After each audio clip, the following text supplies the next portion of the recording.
नमस्कार, लोकतंत्र में स्वागत है आपका और मैं हूं आपके साथ नेहा दुबे। लोकतंत्र में बात होगी महाराष्ट्र में मचे सियासी महाभारत की। उद्धव और कंगना के बीच नाक की लड़ाई जारी है। नाक की लड़ाई में ना तो कंगना झुक रही है और ना ही उद्धव। कंगना के साथ काफी लोग खड़े हैं, वहीं उद्धव के साथ सरकार में शामिल पार्टी भी अब खड़ी हुई दिखाई नहीं दे रही है। सत्ता का मनमाना इस्तेमाल कितना विकराल रूप धारण कर चुका है, इसका जीता जागता और उदाहरण और घिनौना प्रमाण भी हमारे सामने है। मुंबई महानगर पालिका के दस्ते की ओर से अभिनेत्री कंगना रनौत की कार्यालय में तोड़फोड़ हुई है और ऐसे में ये तोड़फोड़ सिर्फ इसलिए की गई है क्योंकि उनके कुछ बयान महाराष्ट्र सरकार को रास नहीं आए। पहले शिवसेना नेताओं ने कंगना के खिलाफ बेखुदे बयान दिए और जब इतने से भी संतुष्टि नहीं मिली तो महाराष्ट्र सरकार ने बीएमसी के अतिक्रमण विरोधी दस्ते को उनके दफ्तर को ढहाने भेज दिया, क्योंकि मकसद हर हाल में कंगना को सबक सिखाना था। इसीलिए निर्धारित तौर तरीके को धता बताकर ये काम किया गया। अब सवाल है कि क्या सियासी खेल में उद्धव फेल हो जाएंगे? क्या उद्धव ने हड़बड़ी में गड़बड़ी कर दी है? क्या कंगना को लेकर उद्धव ने कोई सोच विचार नहीं किया है? इन तमाम सवालों के आज हम जवाब लेंगे, लेकिन उससे पहले आपको दिखाते हैं ये रिपोर्ट।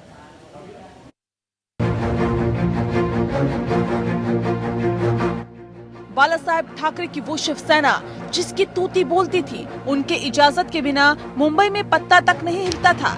बाला साहेब के बिना इजाजत मातोश्री में किसी की एंट्री नहीं होती थी। बड़े बड़े नेता, अभिनेता, उद्योगपति उनके खिलाफ एक शब्द भी नहीं बोलते थे, लेकिन उनके बेटे उद्धव ठाकरे के पास पार्टी की बागडोर आते ही मातोश्री भी बदल गया और शिवसेना की विचारधारा भी। बेटा उद्धव ठाकरे बाला साहेब की विचारधारा की तिलांजलि देते हुए महाराष्ट्र की कुर्सी तक पहुंचे और अब महाराष्ट्र पर राज कर रही हैं। शिवसेना ने सत्ता के लिए उस विचारधारा की पार्टियों के साथ समझौता किया जिसे बाला साहेब सियासी दुश्मन मानते थे। महाराष्ट्र के मुख्यमंत्री बने उद्धव ठाकरे की कुर्सी 3 पहिए पर है, लेकिन तेवर तीखे हैं। शिवसेना या उद्धव ठाकरे के खिलाफ बोलने वालों की बोलती बंद करने की कोशिश की जा रही है।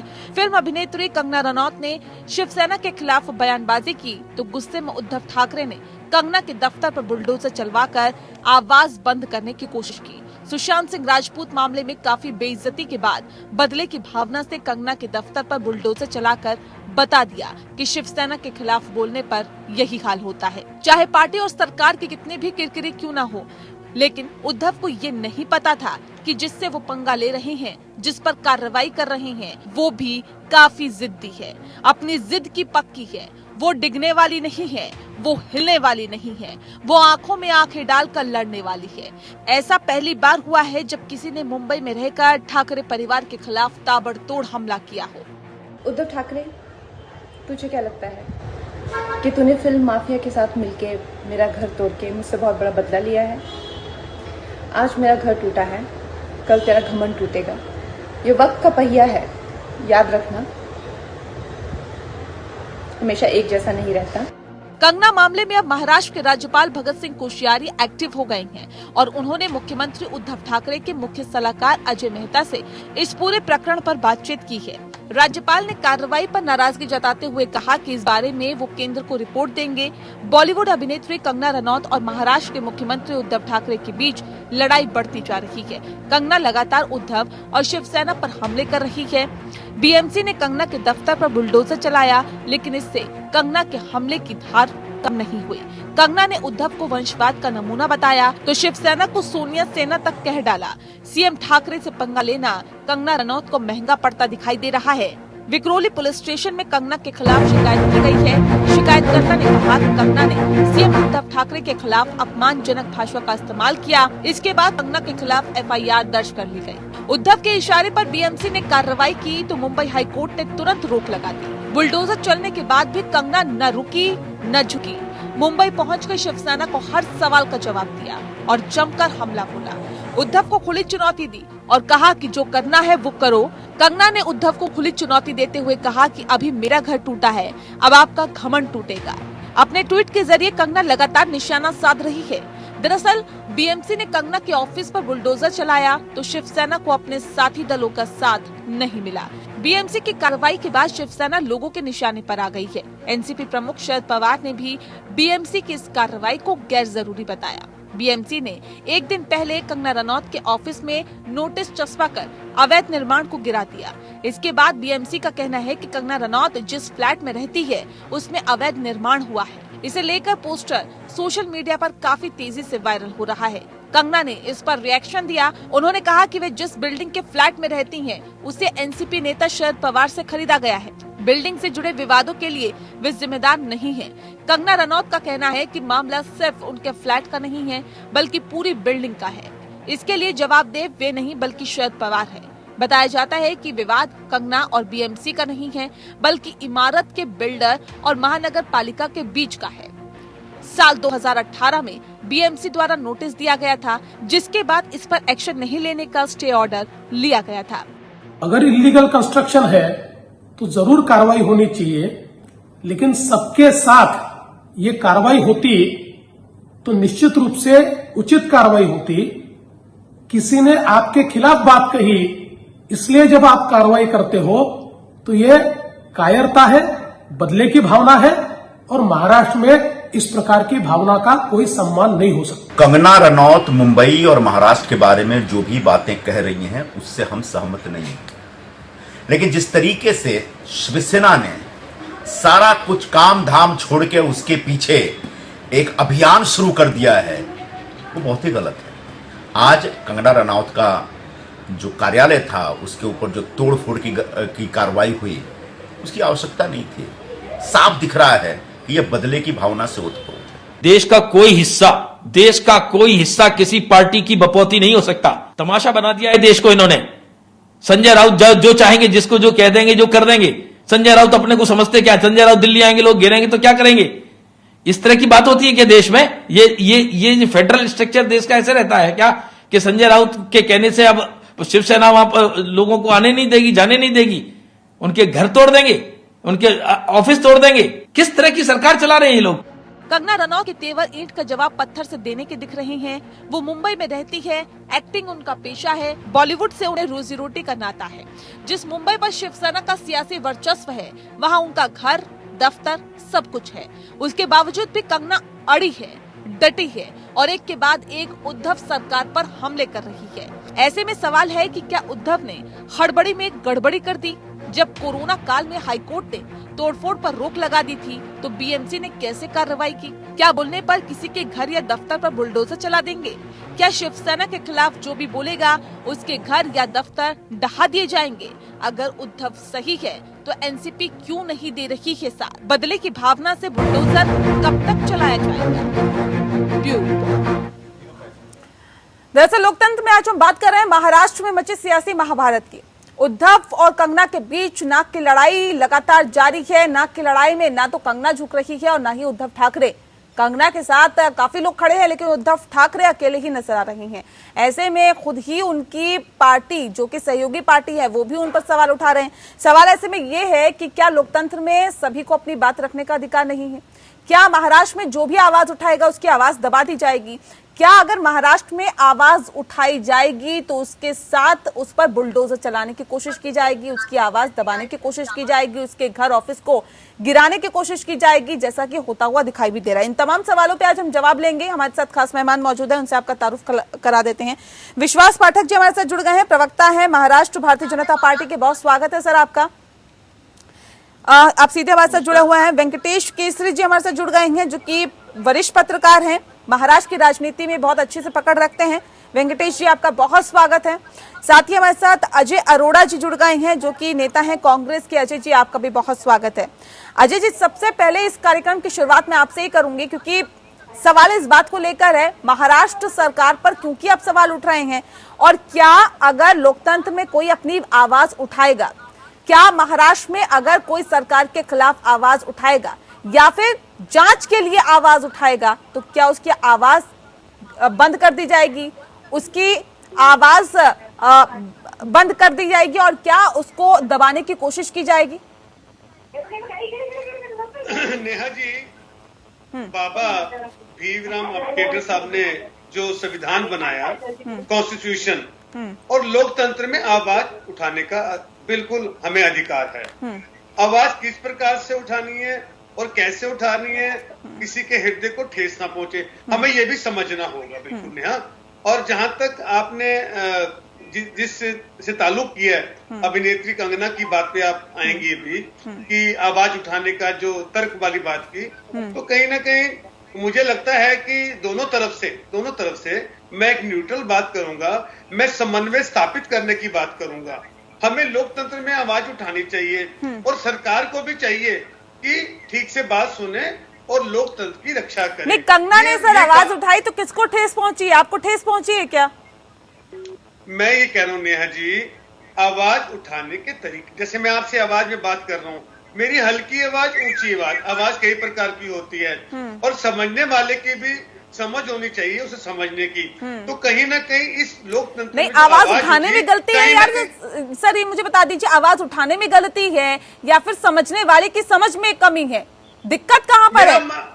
मेरा मानना नेहा, बिल्कुल समन्वय कोऑर्डिनेशन ठीक से नहीं हुआ। हाँ। अगर समन्वय स्थापित होता, दोनों की बात का कोऑर्डिनेशन ठीक होता, तो मुझे नहीं लगता ये बात होने वाली थी। सर कोऑर्डिनेशन ठीक नहीं है तो क्या किसी का आप ऑफिस, किसी का आप घर गिरा देंगे क्या?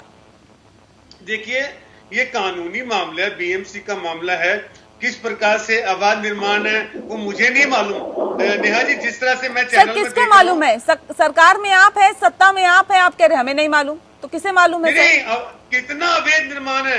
अवैध निर्माण था जब भी डेमोलिशन हुआ, नहीं तो डेमोलिशन नहीं होता ना नेहा जी, ऐसे डेमोलिशन नहीं होता। और जिस प्रकार न्यायालय ने उनसे अधिकारियों से मांग की है कि बताएं कि किस कारण से आपने डेमोलिशन किए हैं, तो वो अधिकारी, अब सुनवाई टल गई है, तो जब सुनवाई होगी तो बीएमसी के जितने भी कर्मचारी अधिकारी हैं वो उसका जवाब देंगे हम न्यायालय के अंदर। ठीक है। आप एक सवाल इस बात को लेकर है विश्वास जी कि अब ये न्यायालय में पूरा मामला है, लेकिन अजय अरोड़ा जी कह रहे हैं कि कहीं ना कहीं कोऑर्डिनेशन में कमी है। सर क्या वाकई आपको लगता है कि ये कोऑर्डिनेशन में कमी है? किस बात का कोऑर्डिनेशन?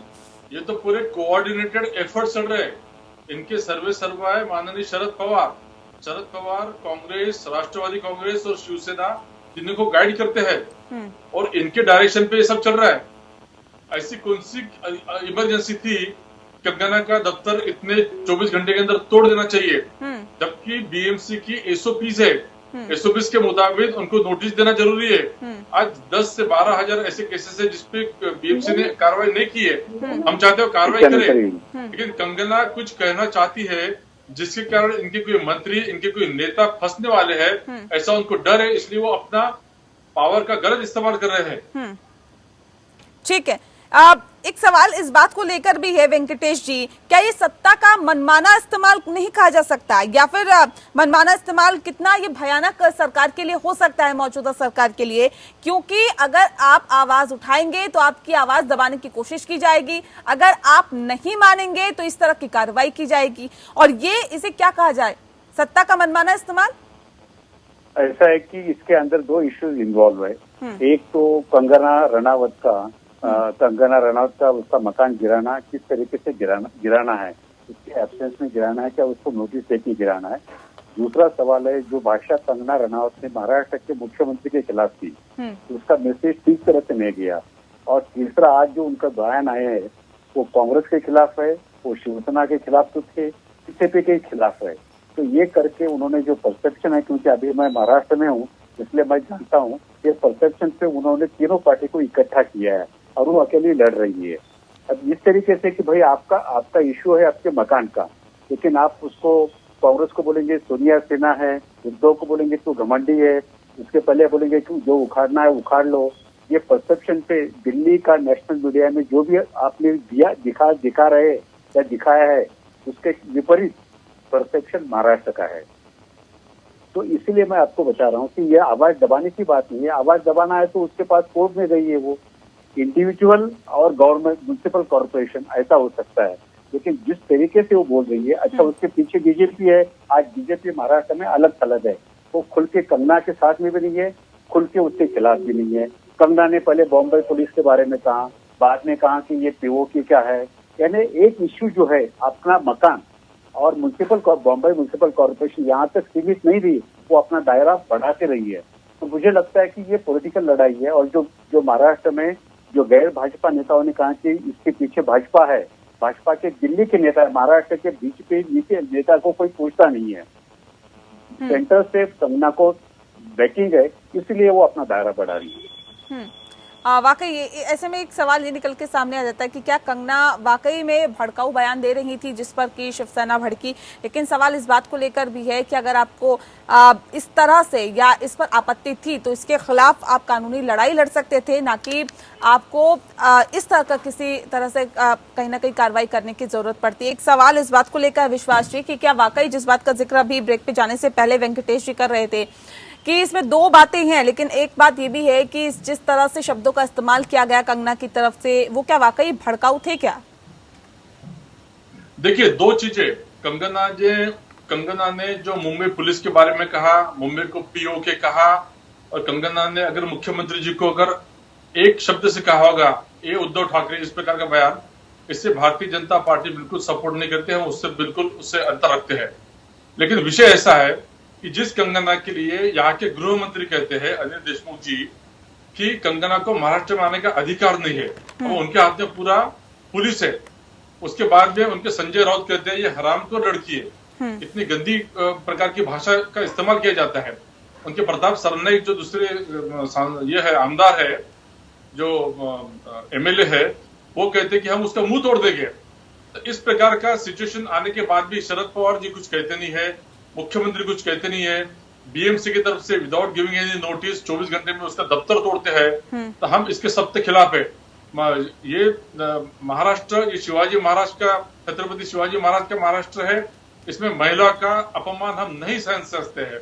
इसलिए कंगना के साथ जो भी गलत हो रहा है उसके साथ हम पूरे खड़े रहेंगे। लेकिन कंगना अगर कुछ गलत कर रही है, उसका अगर बीएमसी का जो डिमोलिशन का स्क्वाड है उसमें कुछ उसने ज्यादा का कंस्ट्रक्शन किया है, तो उसकी भी हम खिलाफ है। लेकिन जिस प्रकार से कंगना को टारगेट किया जा रहा है, कंगना को टारगेट क्यों कर रहे हैं शुरू से ही? क्योंकि उनको डर ये लग रहा है कि अगर कंगना कुछ बोल दे तो उनका कोई मंत्री, कोई उनका नेता, उनका कोई संतरी उसमें फंस जाए। इसके कारण ये अपने पूरे पावर का गलत इस्तेमाल कर रहे हैं और उसको दबाने की कोशिश कर रहे हैं। और उसके सख्त खिलाफ हम भारतीय जनता पार्टी करके है।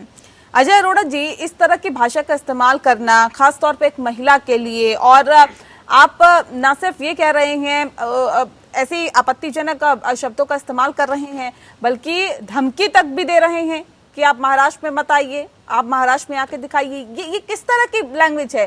क्या यही शिवसेना की विचारधारा है? क्या यही एक महागठबंधन, ये जो गठबंधन से सरकार चल रही है, उसकी विचारधारा है? नेहा, नारी का सम्मान राष्ट्र का सम्मान, और नारी को भी, जिस प्रकार से मैंने नारी के सम्मान की बात की है, नारी को भी देश का सम्मान करना चाहिए, सरकार का सम्मान करना चाहिए। ये बात दोनों तरफ से हुई। जिस प्रकार विश्वास जी को मैंने सुना, उन्होंने कहा कि कंगना जी ने जो गलत बयान दिया उसके हम साथ नहीं हैं। अच्छी बात है, लेकिन शुरुआत कहीं ना कहीं से तो हुई ना। ऐसा कहां से शुरुआत हो गई कि उद्धव ठाकरे को इतना बुरा लग गया, संजय राउत को इतना बुरा लग गया? ऐसा क्या हो गया था कि महाराष्ट्र सरकार को इतना बुरा लग गया कि वो मुंबई में आने तक की धमकी देने लगे? नेहा, बिल्कुल हम कंगना जी का आदर करते हैं, बड़ी कुशल अभिनेत्री हैं, लेकिन कहीं ना कहीं हमें लगता है इसके पीछे कोई ऐसा रिमोट काम कर रहा है कि जो कोऑर्डिनेशन होने नहीं दे रहा।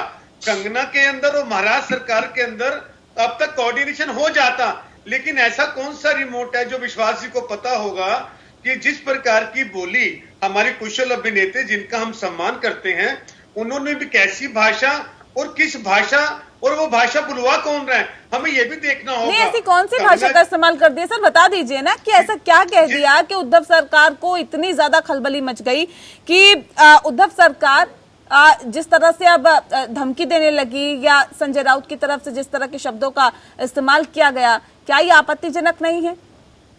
बिल्कुल नेहा, हम तो नारी का सम्मान करते हैं, मैंने पहले शुरुआत इससे बात की, लेकिन मैं ये कह रहा हूं जिस प्रकार से कंगना जी कुशल अभिनेत्री हैं, स्वयं प्रोड्यूसर भी, डायरेक्टर भी बनने जा रही हैं, बहुत जल्दी पिक्चर बना रही हैं, और उनको अपनी ही बात कहनी चाहिए थी।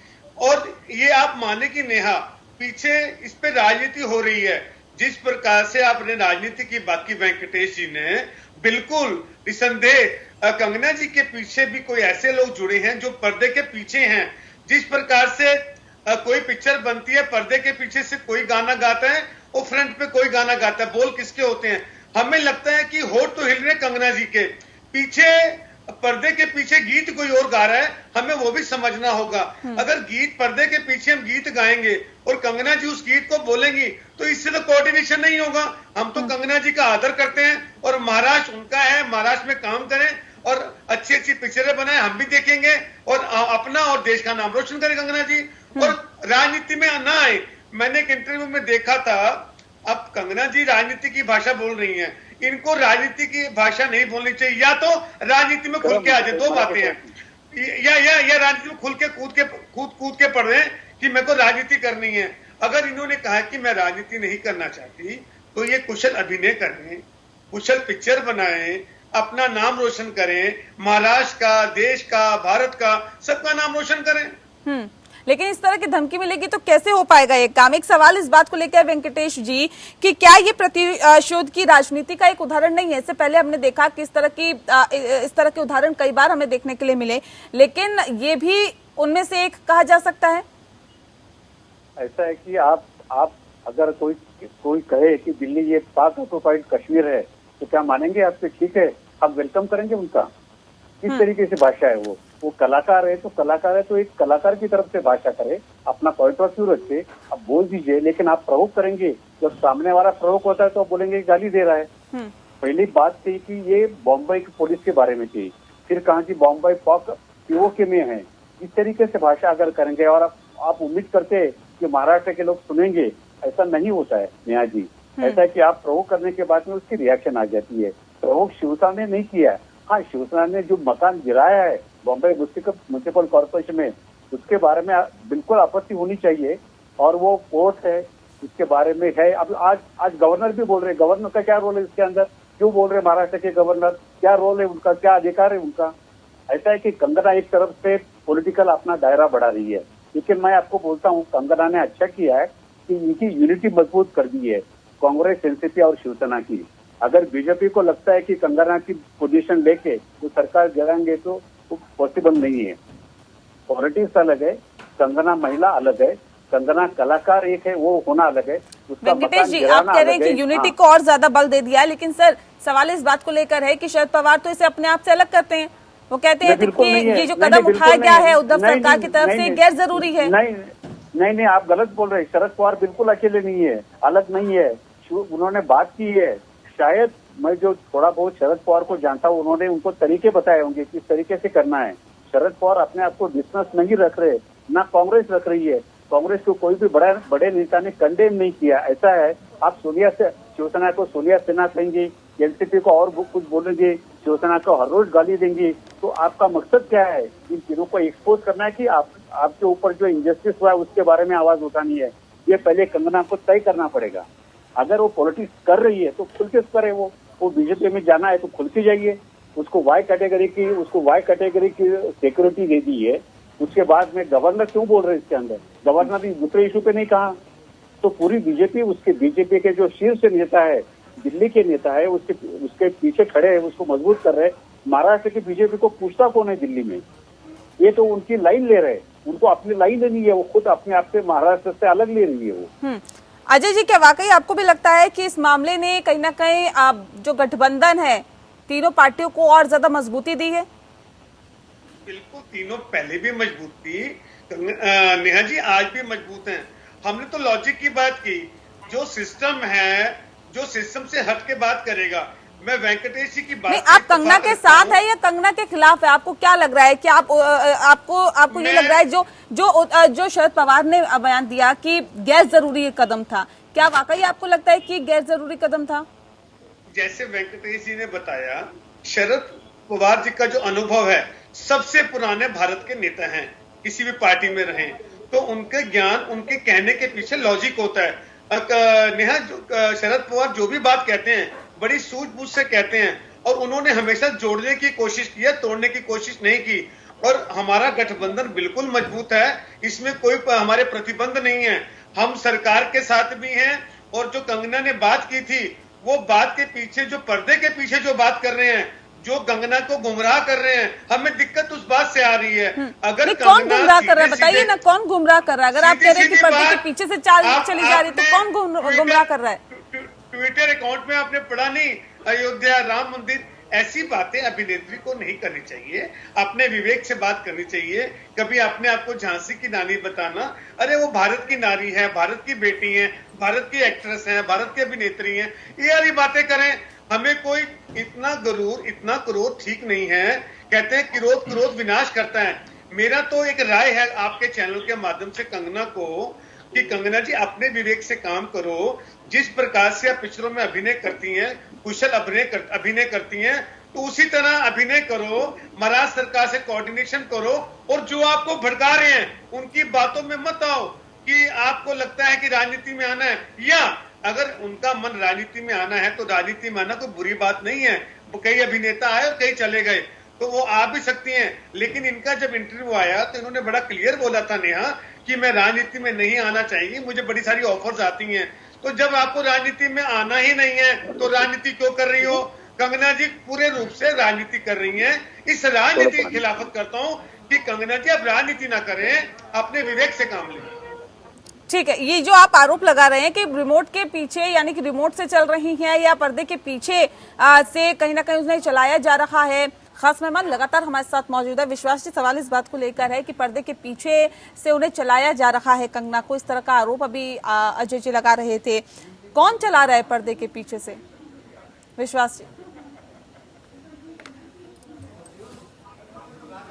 चला रहे हैं ये कोई राजनीति, इनकी जो है केवल इनके कन्वीनियंस की राजनीति है।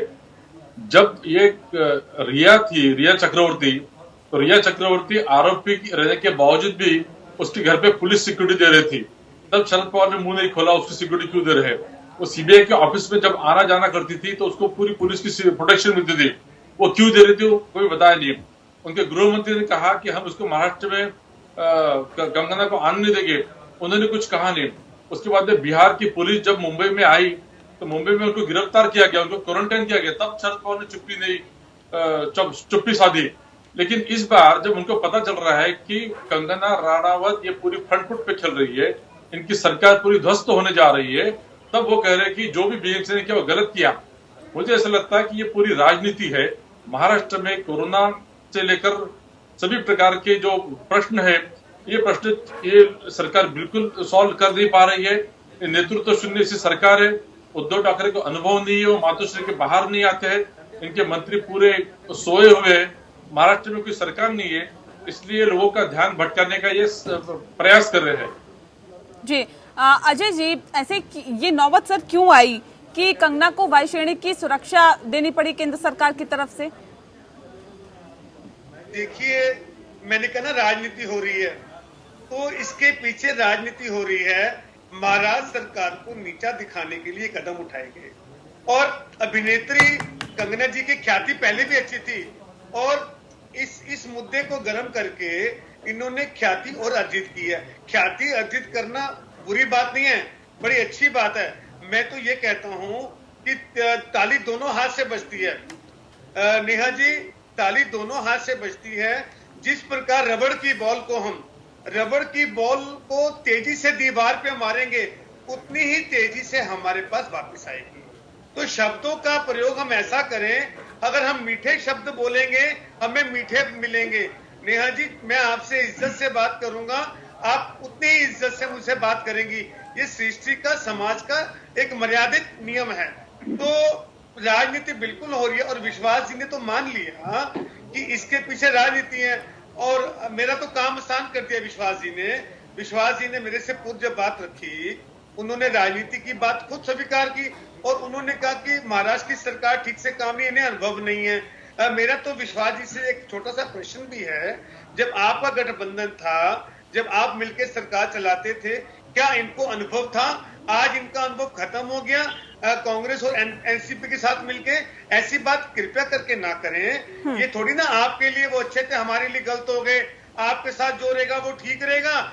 जिसने आपको नकार दिया, आपकी संस्कृति को नकार दिया, आपके सिस्टम को नकार दिया, आज वो बुरा हो गया। ऐसे शब्दों का प्रयोग नहीं करना चाहिए। और इन्होंने स्वयं स्वीकार किया, तो कहीं ना कहीं राजनीति है, मेरा काम आसान कर दिया। और मैं वही कहता हूँ, कंगना जी के पीछे राजनीति ना करें, उन्हें अभिनय करने दें, उन्हें पिक्चर बनाने दें, उन्हें मनोरंजन की दुनिया में नाम कमाने दें। क्यों राजनीति करवा रहे हैं? उनका मन नहीं है, या उनको बोल दें जो राजनीति कर रहे हैं पर्दे के पीछे, कंगना जी अभिनय करना बंद कर दें और खुल के राजनीति में आ जाएं, और राजनीति में कंगना का स्वागत है। यार आ रही है जी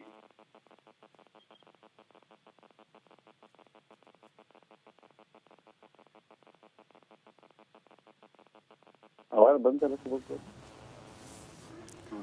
या तो जाहिर तौर पे कहा जा सकता है कि अब जो महाराष्ट्र की राजनीति है वो जाहिर तौर पे और ज्यादा उग्र होती जा रही है, क्योंकि जहां एक तरफ यह आरोप लग रहा है कि उद्धव सरकार प्रतिशोध की राजनीति कर रही है, तो वहीं ये भी कहा जा रहा है कि कंगना की तरफ से कि जो महाराष्ट्र है वहां पर वो किसी एक शख्स की नहीं है, एक सरकार की नहीं है, बल्कि सभी सभी का महाराष्ट्र है। ऐसे में सवाल इस बात को लेकर है कि सर एक सवाल इस बात को लेकर है वेंकटेश जी कि आखिर ये महाराष्ट्र की राजनीति कहाँ जा रही है? क्या वाकई इन सब चीजों से ऊपर उठकर अब जनता के भलाई के लिए काम करना चाहिए, या फिर अभी भी इन सब चीजों में उलझने की जरूरत है? यहाँ पर ऐसा है कि महाराष्ट्र में बहुत बड़ा प्रॉब्लम है कोरोना का, इकोनॉमी है। महाराष्ट्र एक डेवलप्ड स्टेट है, उसके अंदर सोशली बहुत अवेयरनेस यहाँ है। उसके अंदर कंगना को इतना तवज्जो देना बहुत इम्पोर्टेंट नहीं है। कंगना एक कलाकार है, अगर कंगना के ऊपर इंजस्टिस हुआ है तो उसकी कम्युनिटी जो कलाकार है उनको कुछ आवाज उठानी चाहिए। वो अभी तक तो मैंने देखी नहीं है। फिर महाराष्ट्र में सोशल एक्टिविस्ट होते हैं, फिर एक उसके जिससे अलग अलग जो दायरे में लोग काम करते हैं, सिविल सोसाइटी जिसको हम कहते हैं, वो भी होते हैं। फिर उनकी भी रिएक्शन आनी चाहिए। लेकिन हुआ क्या है कि BJP versus rest of the opposition ऐसी फाइट चल रही है। अब इसके अंदर सच को क्या है, गलत क्या है, एक जनता तो जानती है, क्योंकि इसके अंदर बहुत कुछ सोचने की बात नहीं है। लेकिन जैसा मकान गिराया, मकान को एक नोटिस देना चाहिए था, मकान के लिए उसको पूछना चाहिए था, वो एक बात अलग है। लेकिन मकान गिराने से पहले जिस भाषा का इस्तेमाल उसने किया कंगना ने, पीओ के कहो या फिर बॉम्बे पुलिस के ऊपर क्वेश्चन करो, उसकी जरूरत क्या थी? उसके बाद में होम मिनिस्टर ने उसको वाई कैटेगरी सिक्योरिटी देना, इसकी कोई जरूरत नहीं थी। ये कंगना वर्सेस कंगना के अगर कोई, जैसे हमारे पास बहुत सारे शिकायत होते हैं, हम म्यूनिसिपल कॉर्पोरेशन है या और कोई है तो उसके हम जाते उसके पास जाते हैं। आज गवर्नर साहब भी बात कर रहे, क्यों बात कर रहे हो? लेकिन वेंकटेश जी सवाल इस बात को लेकर है, अगर आप कहते हैं कि वाई कैटेगरी की श्रेणी की जरूरत नहीं थी सुरक्षा देने की, सर मुंबई पहुंचना और वहां से निकलना कितना मुश्किल हो गया था कंगना के लिए, ये आपने भी तस्वीरें देखी होगी। ऐसे में खुदा न खास्ता अगर कोई दिक्कत होती है तो फिर उसका जिम्मेदार कौन होगा सर? नहीं, तो इसको प्रोवोकेशन क्यों कर रहे हैं आप? वो महाराष्ट्र की पुलिस के ऊपर डायरेक्टिव दे सकती थी। ये सेंटर महाराष्ट्र के पुलिस के ऊपर डायरेक्टिव दे सकती थी कि आप इससे इनकी प्रोटेक्शन कीजिए। सेंटर का काम था ये। अगर नहीं करते तो फिर दूसरे तरीके से। आपने पहले अविश्वास दिखाया महाराष्ट्र सरकार के खिलाफ, उसके बाद में कहा कि उसकी जिंदगी खतरे में है। इसकी जरूरत क्या थी? ऐसा क्या हुआ था? पहाड़ टूटा था? बयानबाजी तो हर दिन होती है, हर क्षेत्र में होती है। नहीं तो आपको क्या लग रहा है ऐसे में, क्या बीजेपी इस पूरे मामले पे राजनीति कर रही है? ऐसा है कि बीजेपी राजनीति करे या न करे, महाराष्ट्र में वो आइसोलेटेड हो गई है। महाराष्ट्र में कोई भी दल, कोई भी सेक्शन उसको बीजेपी को समर्थन नहीं कर रहा है। मैंने अभी तक तो उनके स्टेटमेंट देखे नहीं है। ठीक है, बीजेपी का आइसोलेशन है। जहां तक शरद पवार की बात कर रहे हैं, शरद पवार तो सरकार चला रहे हैं, वो क्यों गिराएंगे? वो क्यों बताएंगे? शरद पवार ने ऐसा कुछ नहीं कहा। नहीं, अगर शरद पवार ये कहते हैं कि इस तरह के जो ये कार्रवाई की गई है इसकी जरूरत नहीं थी, तो आपका ये कहना है कि शरद पवार बोल कुछ रहे हैं, अंदरूनी कुछ और है। ये भी जो बयान है वो राजनीतिक चश्मे से देखना चाहिए। शरद पवार का कहना ऐसा है, जो मैं समझता हूँ कि ये तोड़ने की जरूरत नहीं थी। पहले नोटिस दे सकते थे, उसके बहुत सारे तरीके होते थे। तोड़ने की जरूरत नहीं। इसका ये मतलब नहीं कि वो नाराज है गवर्नमेंट के ऊपर। ऐसा एक शिकायत होती कि भाई ऐसा क्यों किया, ऐसा क्यों नहीं किया आपने, ऐसा क्यों नहीं किया, वो सामने नहीं आया। मीडिया जो उछाल रहा है ऐसा क्यों किया है, इसका मतलब शरद पवार और उद्धव ठाकरे और कांग्रेस की इसके अंदर कोई डिवीजन है, ऐसा बिल्कुल नहीं है। अगर कोई सोच के ये बढ़ा रहा है तो वो गलत प्रूव हो जाएगा। सरकार को कोई खतरा नहीं है। कंगना बोल रही है, बोलने दीजिए। बीजेपी सपोर्ट कर रही है, करने दीजिए। उसके ग्राउंड रियलिटी पे कुछ नहीं है। जैसा कि ये अभी बीजेपी के लोगों ने कहा कि घर में बैठ के काम कर रहे हैं, ये तो बहुत पुराने तरीके, कितने महीनों से बीजेपी उसके ऊपर उनके खिलाफ एलिगेशन लगा रही है। आप घर में बैठ के काम करो या सड़क पे आके काम करो, पहले काम तो करो, ये इम्पोर्टेंट है। लोगों को उसके अंदर दिलचस्पी नहीं है कि आप कहाँ आसमान में बैठे के जमीन पे बैठे हैं, पहले काम होना चाहिए जमीन पे। तो मुझे लगता है इससे ज्यादा ये चलेगा नहीं है, ये कंट्रोवर्सी भी नहीं चलेगी। बिल्कुल जल्द ये जो कार्रवाई है उसकी जरूरत नहीं थी। सवाल ऐसे में यही निकल के सामने आ रहा है, क्या उद्धव ठाकरे ने हड़बड़ी में गड़बड़ी कर दी है? इस पर भी हम आएंगे। लगातार हमारे साथ मौजूद है अजय अरोड़ा जी, जिस बात का जिक्र अभी वेंकटेश जी ब्रेक पे जाने से पहले कर रहे थे। क्या वाकई लगता है आपको कि उद्धव ठाकरे ने हड़बड़ी में गड़बड़ी कर दी है, बहुत जल्दबाजी में फैसला लिया गया? देखिए, फैसला सरकार ने लिया, प्रशासन ने लिया, ये न्यायालय में विचाराधीन है। और नेहा, आप आज महाराष्ट्र की बात कर रही हैं। आज से कुछ महीने पूर्व जब राजस्थान सरकार गिरने के चक्कर में भारतीय जनता पार्टी ने किस प्रकार से हड़बड़ी में ईडी, सीबीआई कांग्रेस के नेताओं के घरों में भेजी, तो हमने भी बात रखी थी और केंद्र सरकार ने बोला नहीं, ये तो पहले से विचाराधीन था, वो तो आप गलत समझ रहे हैं कि हमने आज प्लान किया है, ये ऑर्डर तो हमारे पुराने थे। जहां तक बीएमसी की बात की, ये तो तय है नेहा जी, कहीं न कहीं तो अवैध निर्माण होगा, वरना बीएमसी इतनी भारी गलती नहीं कर सकती। और जहां तक अजय अरोड़ा जी, महाराष्ट्र में सिर्फ कंगना रनौत का ही घर जो है वो अवैध निर्माण है क्या? उसके अलावा भी तो बहुत सारे ऑप्शन हैं, या फिर उसके अलावा भी तो बहुत सारे उदाहरण हैं, वहां पर क्यों नहीं बुलडोजर चलता बीएमसी का? मैंने बोला ना नेहा, जिस प्रकार से शब्दों का प्रयोग जो हम करेंगे, मैं बता दूं, यानी कि आप मानते हैं कि शब्दों का प्रयोग किया गया उसके बाद ही बुलडोजर चला? नहीं, बुलडोजर तो बीएमसी बताएगा। मैंने कहा नहीं, तो न्यायालय में विचाराधीन है। मैं तो इसलिए कह रहा हूं, जिस प्रकार से वाइस सिक्योरिटी इसको दी गई कंगना जी को, अभिनेत्री को, ये भी महाराष्ट्र सरकार और महाराष्ट्र पुलिस का बहुत बड़ा अपमान है। ये वही पुलिस है जिन्होंने बड़े बड़े टेररिस्ट पकड़े, बॉम्बे ब्लास्ट के मुजरिम पकड़े, तो इनको साधुवाद दिया था वर्ल्ड के अंदर। और भारत में मुंबई पुलिस का एक कीर्तिमान था, एक इन्होंने कीर्तिमान स्थापित किया था। इन पे ट्रस्ट करना चाहिए था। अगर जैसे आपने वेंकटेश जी से बात रखी थी कि अगर वो आती और वाइस सिक्योरिटी ना होती तो दिक्कत आती कंगना को, ऐसा नहीं था। केंद्र सरकार बिल्कुल स्वतंत्र है, हमारा गृह मंत्रालय, वो मुंबई पुलिस से बात करता और पूरी गारंटी लेता। और मुझे उम्मीद है इस विवाद को बढ़ाया जा रहा है, सिर्फ ख्याति प्राप्त करने की बात की जा रही है कि जितना हम ऐसे शब्दों का प्रयोग मिले करेंगे सरकार के खिलाफ और कानून के खिलाफ, हमारी ख्याति बढ़ेगी। ख्याति मैं चाहता हूँ कंगना जी से, कुशल अभिनेत्री। ठीक है, विश्वास जी रिएक्शन ले लेते हैं विश्वास जी से। विश्वास जी, क्या वाकई वाई श्रेणी की सुरक्षा देकर बीजेपी कहीं ना कहीं राजनीति करने की कोशिश कर रही है इस पूरे विषय पर?